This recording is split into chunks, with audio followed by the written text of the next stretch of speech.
Well, hello again, everyone. Welcome back. As I mentioned this morning, meeting the moment on climate change must begin with a recognition that every nation has a responsibility and every nation is at risk. Hurricanes and wildfires don't confine themselves to national borders.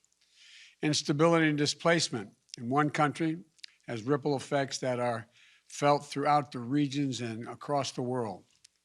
Taking on climate change together is more than just the right thing to do. It's also in everyone's best interest to do it.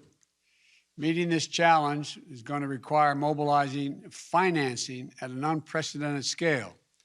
The private sector is already recognizing this. They know that climate change is more than a threat. It also presents the largest job creation opportunities in history.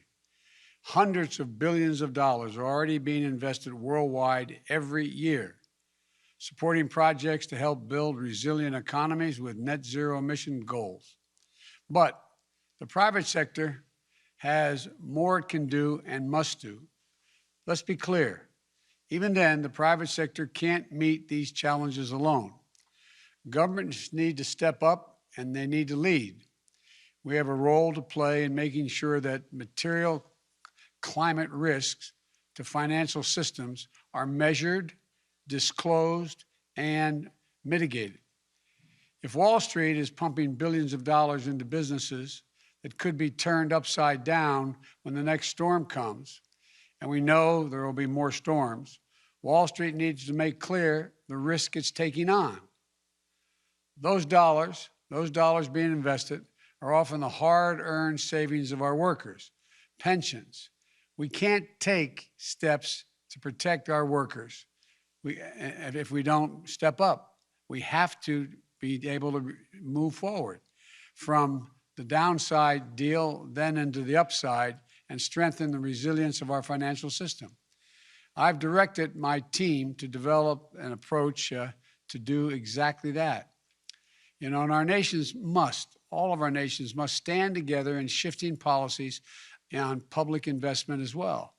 You know, to invest in breakthrough technologies, to finally end fossil fuel subsidies, to help the world's most vulnerable nations and those bearing the least responsibility for the climate crisis cope with the devastating impacts of climate crisis. You know, to help developing economies leapfrog to clean technologies of tomorrow, to mobilize the trillions of dollars needed to make most of the opportunity to build a clean energy, job-rich path to meet our goals, to make sure that our climate response is about more than just building and developing new sectors, but also about international security, regional stability, food security, and gender and racial equality as well.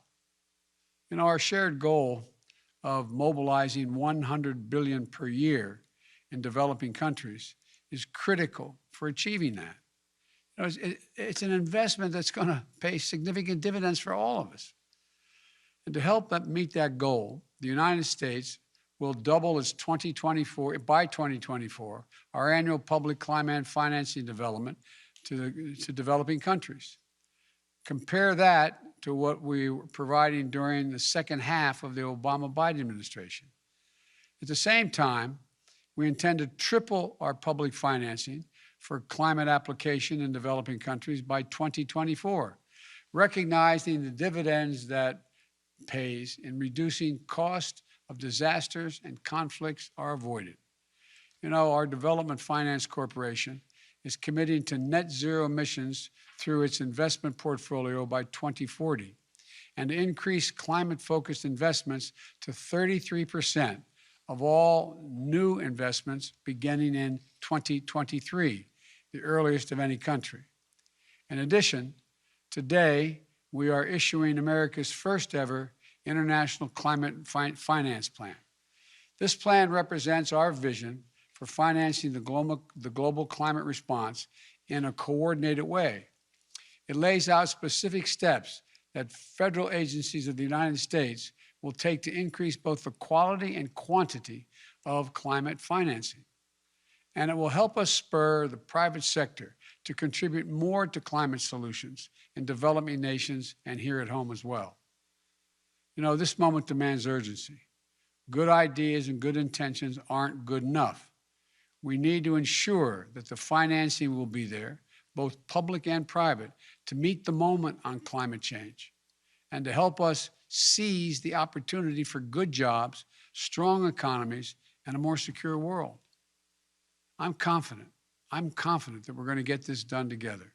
And I look forward to the progress we're going to make together in today's sessions. So let's move on.